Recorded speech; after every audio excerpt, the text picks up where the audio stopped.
Bonjour et bienvenue dans la question audio de l'Éperon. Chaque semaine, un expert répond à une question en lien avec le cheval, son bien-être, sa santé, sa relation avec ses congénères ou avec les hommes. Les entiers sont des individus à part, mais il n'en reste pas moins des êtres sensibles dotés de besoins. Un entier, privé de contacts sociaux, peut se révéler extrêmement malheureux, voire même développer un comportement agressif. Hélène Roche, éthologiste équin spécialisée en médiation scientifique, nous aide à mieux les comprendre. Comment gérer les entiers, la vie sociale des entiers ou des étalons? Comment leur proposer une vie la plus agréable possible? Alors, c'est vrai que c'est quelque chose de pas évident. Nous, dans les conditions de vie qu'on propose à nos chevaux aujourd'hui, on n'est pas dans les conditions naturelles. Donc, il faut trouver des compromis pour ces chevaux qui, à l'état naturel, vivent avec d'autres étalons, puisque la catégorie hongre cheval castré n'existe pas. Donc je vais revenir faire un petit rappel sur, à l'état naturel, comment les étalons vivent, pour dire les différences et ce à quoi il va falloir s'attacher en conditions de vie domestique pour essayer d'offrir une vie sociale à ces chevaux. Alors à l'état naturel, un jeune mâle, il va grandir dans son groupe familial qui est composé d'un étalon et de plusieurs juments adultes, de poulains, donc des poulains qui sont à la fois les poulains de la même génération que celui-ci, donc du même âge, et puis des poulains de 1 an, 2 ans et parfois un petit peu plus. Vers l'âge de 2 ans, parfois 1 an et demi, le jeune mâle, comme la jeune femelle d'ailleurs, va quitter son groupe, on va dire natal, même si l'étalon n'est pas forcément le père biologique. En tout cas, il va quitter son groupe, soit spontanément, soit poussé un peu à la porte par l'étalon, mais en fait, les deux cas de figure sont tout à fait possibles. Il n'est pas systématiquement chassé par l'étalon. Ça peut être vraiment une décision de la part de ce jeune mâle de rejoindre donc un groupe dit de mâles célibataires ou étalons célibataires. Dans ce groupe d'étalons célibataires, il y a des étalons adultes qui ont déjà eu des juments et qui ont perdu leurs juments par la suite, des étalons qui n'ont jamais eu de juments et puis des étalons en développement social qui ne sont pas encore matures socialement. Donc des étalons de 2 ans à 5 ans. On va considérer qu'un étalon est adulte socialement vers l'âge de 5 ans, âge à partir duquel il va être en mesure d'être un concurrent pour d'autres étalons et arriver à conserver des juments pour lui. Et donc, entre 2 ans et 5 ans, il y a toute une maturation sociale.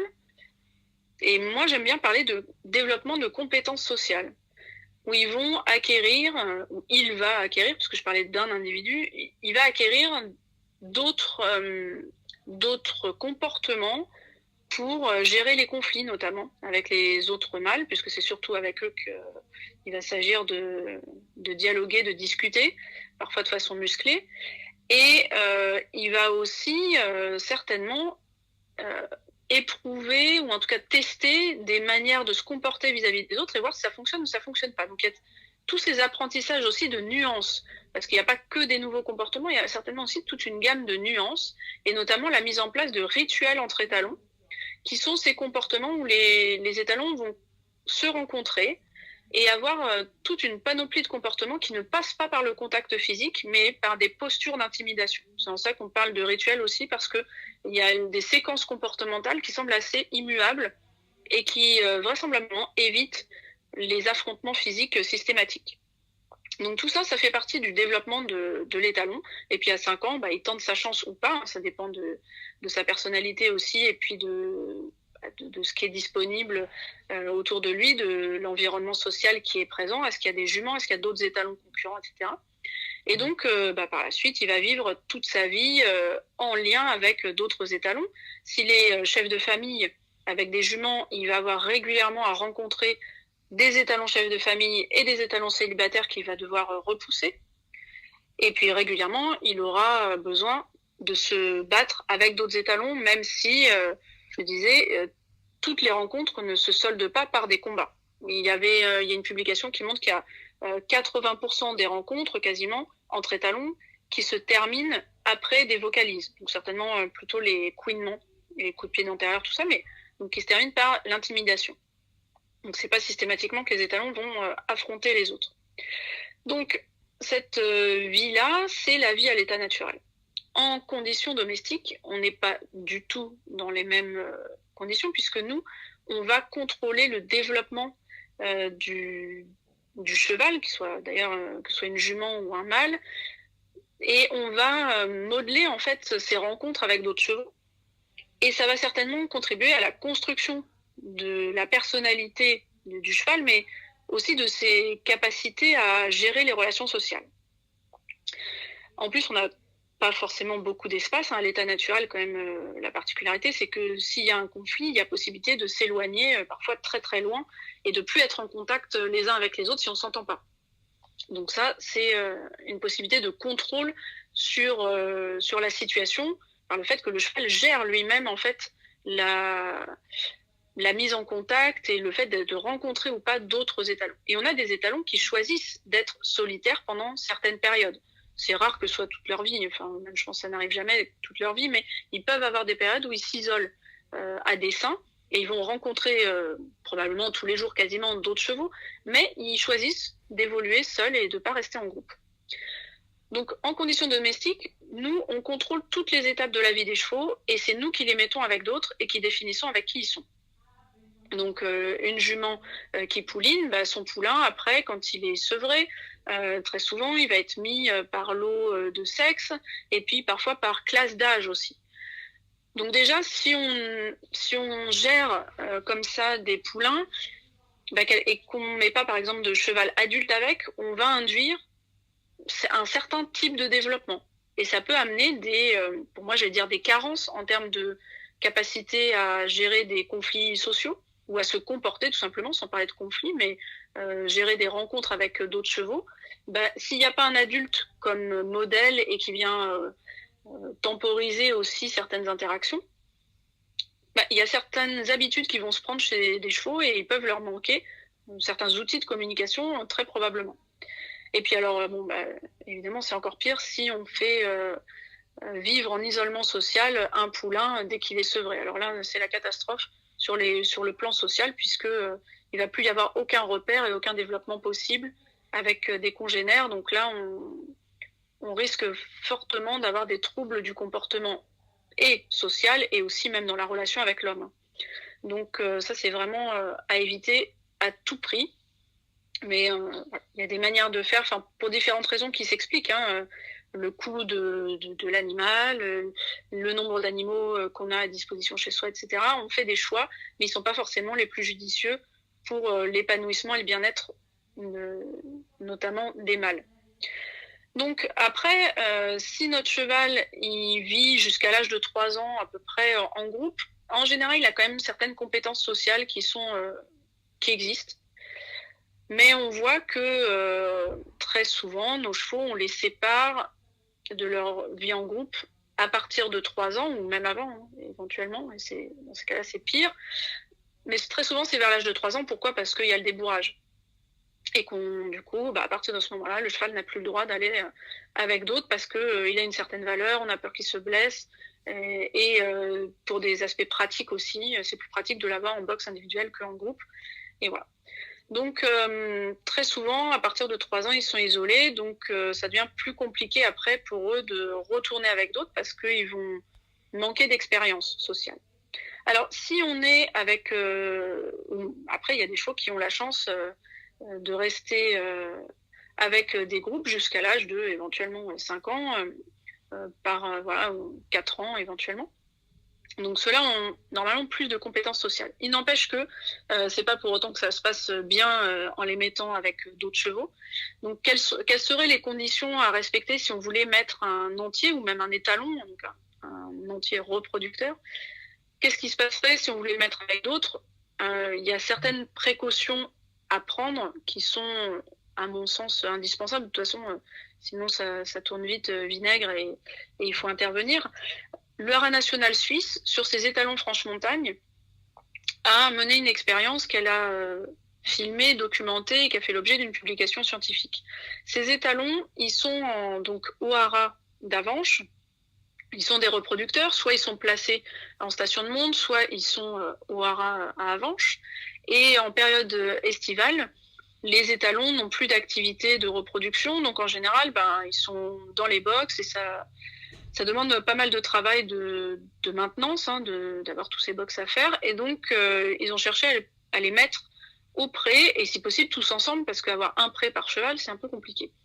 Donc, ils ont mis tous leurs étalons, donc une dizaine d'étalons, ou une douzaine même, ensemble dans un pré.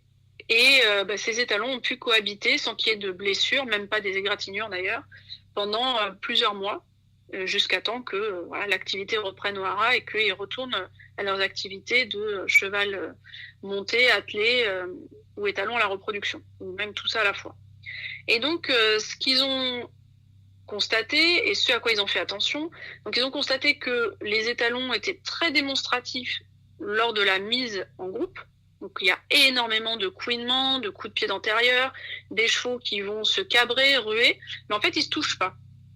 Mais il y a certainement aussi un effet de dilution de l'attention et de l'agressivité éventuelle par le fait qu'ils ont lâché tous les chevaux en même temps. Ils les ont tous lâchés en même temps dans le même pré, un pré qui était à l'écart aussi de toute agitation, donc il y avait très peu de passages à proximité. De temps en temps, il y avait éventuellement des cavaliers qui passaient ou des attelages, mais c'était assez rare. Il n'y avait pas d'autres chevaux à vue, donc pas d'écurie ou de pré avec d'autres chevaux. Et aussi, dans ce pré, il y avait de l'herbe, donc des chevaux qui vivaient au box tout le temps, ils étaient aussi très partagés entre eux, avoir une interaction musclée avec un autre étalon ou manger de l'herbe. Et puis, il y avait aussi des abris pour tous les chevaux. Des abris paillés où ils pouvaient se mettre à l'abri des insectes. Et donc, ils avaient accès tous, potentiellement, il y avait possibilité que chacun puisse se mettre à l'abri, s'il le souhaitait, sans le risque qu'il soit chassé par un autre qui aurait gardé l'abri s'il n'y avait aucun abri. Pareil pour les points d'eau, il y en avait au moins un, voire deux, il me semble. Ils étaient éloignés des zones d'abri pour éviter de concentrer tous les points d'intérêt au même endroit. Et donc cette expérience, elle s'est très bien passée. Et après, ce qu'on constate, c'est que de toute façon, il faut plusieurs semaines avant que la hiérarchie se mette en place et qu'elle soit stable. Donc il y a une sorte de prise de contact qui est normale avec des changements dans la hiérarchie. Mais je le répète, dans cette expérience-là, il n'y a eu aucun cheval blessé. Il n'y a même pas eu d'égratignure, les chevaux étaient vérifiés tous les jours. Et donc, il a fallu à peu près 3 semaines pour que les chevaux trouvent leur place les uns par rapport aux autres. Et ce qui est intéressant aussi, c'est que l'année suivante, ils ont remis leurs étalons dans ces conditions-là, en période d'été. Et certains étalons, comme dans différents établissements, certains étalons étaient partis, donc il y en avait des nouveaux, et puis il y en avait d'autres qui avaient déjà vécu l'expérience de l'année précédente. Et ce qu'ils ont constaté, c'est que les étalons qui avaient vécu l'expérience l'année d'avant étaient beaucoup moins dans la démonstration et eux trouvaient leur place beaucoup plus rapidement en fait que les nouveaux en fait dans ce groupe-là. Donc ça c'est aussi intéressant, ça semble dire que l'expérience engrangée socialement est bénéfique pour la suite. Donc cette expérience elle est très intéressante parce qu'elle montre que des étalons même, donc reproducteurs, sont capables de vivre en groupe, mais attention, sous certaines conditions. Après, il ne faut pas oublier non plus que la plupart des franches-montagnes, dans le modèle d'élevage de cette race, sont élevés en groupe au moins jusqu'à 3 ans, même si c'est par sexe, qui sont avec d'autres mâles. Ils sont en groupe élevés jusqu'à 3 ans, donc ils ont quand même certainement moins de lacunes qu'un cheval qui serait isolé depuis l'âge de ses 1 an ou ses 2 ans. Toute année est bonne à prendre en termes d'expérience sociale. Donc ça, c'est quand même à noter. Donc pour moi, cette expérience-là, elle est un modèle, elle est une source de réflexion. Il y a eu ensuite d'autres expériences de ce type-là qui ont été tentées sur la même idée en France. Mais je pense qu'il y a vraiment plusieurs points auxquels il faut vraiment faire attention. C'est qu'il y ait des ressources vraiment pour les chevaux, qu'il n'y ait pas de compétition pour accéder par exemple au point d'eau, à l'abri. Et quand je dis l'abri, c'est la nuisance avec les insectes, c'est quelque chose qui compte beaucoup pour les chevaux. C'est vraiment quelque chose de très difficile à vivre pour eux s'ils n'ont pas cette habitude de vie. Et aussi le fait qu'il n'y ait pas d'autres chevaux en vis-à-vis. Toujours au haras national suisse, donc ça c'est pas documenté, c'est de l'expérience. Et puis moi-même, quand j'accompagne certaines personnes qui veulent remettre des chevaux en groupe et qui a des soucis, c'est ce que je vais préconiser. c'est avoir une barrière visuelle entre un étalon qui vit en groupe et d'autres chevaux qui seraient à proximité. Donc au Haras national suisse, ils ont par exemple un étalon qui va être avec plusieurs juments au sein du haras, dans un paddock. Et en fait, comme c'est au sein du haras, il y a des paddocks en vis-à-vis, il y a des chevaux qui passent, etc. Et au début de cette expérience-là, l'étalon était pénible avec ses juments et il était agressif avec elles parce que très probablement, c'est ce qu'on constate à l'état naturel, les étalons cherchent à éloigner leur groupe des sources de dérangement. Et s'ils n'y arrivent pas, en conditions domestiques, en fait, ça se transforme en agressivité qu'ils n'arrivent pas à gérer puisque la situation ne change pas, en fait. Donc, ils vont mordre, éventuellement même ruer contre les juments ou des hongres avec qui ils pourraient être, parce qu'ils n'arrivent pas à les éloigner suffisamment des autres chevaux qui seraient présents. Donc, simplement mettre une haie, si on a un pré bordé de haies, c'est très bien. Ça apaise vraiment l'étalon qui est là, qui est soumis à pression par le contact visuel. Et puis, si on n'a pas de haie, au Haras national suisse, ce qu'ils avaient fait, c'est qu'ils avaient tendu une très grande bâche qui est adaptée au vent aussi, où le vent peut passer dedans. Et tout de suite, l'étalon s'est posé, il n'avait plus été agressif avec son groupe. Donc cet aspect de contact visuel et de barrière visuelle est très très importante. Et parfois, c'est à distance assez éloignée. Hein. On peut avoir des chevaux à 100 mètres. Parfois, ça peut mettre une pression sur l'étalon, qui visiblement est un individu, on pourrait dire, dans sa constitution, par rapport à un hongre, qui peut être plus sensible à ce genre de sollicitation sociale. La présence visuelle d'autres chevaux va être très importante pour lui, et surtout si les autres, en fait, sont observateurs. Un cheval qui observe un groupe où il y a un étalon va mettre une pression forte, en fait, sur cet étalon qui du coup va réagir en étant soit agressif vis-à-vis des chevaux qui sont présents, soit lui-même, s'il est tout seul, s'agiter et par exemple faire les 100 pas et arpenter parce qu'il ne peut pas gérer cette relation sociale à distance du fait des barrières physiques. Donc, les étalons sont certainement plus sensibles à toutes ces perturbations dans leur environnement. Et si on veut améliorer leurs conditions de vie, il faut y être attentif et gérer ça pour eux, en fait. Leur trouver des conditions où ils peuvent être isolés visuellement d'autres chevaux si on les met en groupe. Mais par contre, peut-être les mettre quand même en contact visuel avec d'autres chevaux et faire attention aux changements. Ça c'est pareil, il y a des histoires de vie de chevaux. Il y a aussi des personnalités. Et il y en a qui vont pas avoir de difficultés particulières à avoir des voisins de paddock qui changent. Donc là, je parle d'un étalon qui serait tout seul au paddock, avec des chevaux en mitoyenneté de paddock. Il y en a qui vont pas spécialement réagir du fait de changements de voisins à 2 paddocks plus loin. Et puis d'autres, au contraire, vont être extrêmement agités et au point qu'il va falloir les rentrer parce qu'ils se mettent en satellite autour de leur clôture, à faire les 100 pas, etc. Parce qu'on a changé un cheval dans tel paddock qui pourtant n'est pas le plus proche. Donc en fonction de leur personnalité et de leur histoire de vie, cette gestion-là, elle peut être plus délicate. Mais je pense que c'est important de ne pas, par contre, couper ces chevaux des contacts sociaux parce que sinon, on en fait... on peut en faire des monstres, des chevaux qui deviennent extrêmement agressifs, frustrés, parce qu'ils ne peuvent pas interagir avec d'autres chevaux. Et du coup, sur qui est-ce que c'est reporté ? C'est sur nous, les humains, ou alors sur eux-mêmes, des chevaux qui vont venir à s'automutiler, donc se mordre, ou taper dans les portes de boxe. Mais bon, les morsures sur soi, donc ce qu'on va appeler l'automutilation, c'est assez caractéristique des chevaux qui ne sont pas castrés et qui n'ont pas de vie sociale. Quand je dis pas de vie sociale, voir d'autres chevaux n'est pas suffisant pour considérer que le cheval a une vie sociale. Donc, avoir des contacts tactiles, ce serait ce qui serait le mieux. On peut être très réticent, évidemment, à l'offrir comme ça, sans restriction, et mettre un entier avec un hongre dans un paddock ou avec un autre entier. Ça peut se comprendre pour les risques de blessures qu'il peut y avoir. Mais on sait aussi qu'ils sont capables de vivre comme ça et de s'y faire. Donc, on peut choisir, si on a un espace qui est adapté, et qu'on veut mettre 2 entiers par exemple ensemble, qu'il y a des haies autour qui sont isolées visuellement des autres, ça peut tout à fait fonctionner.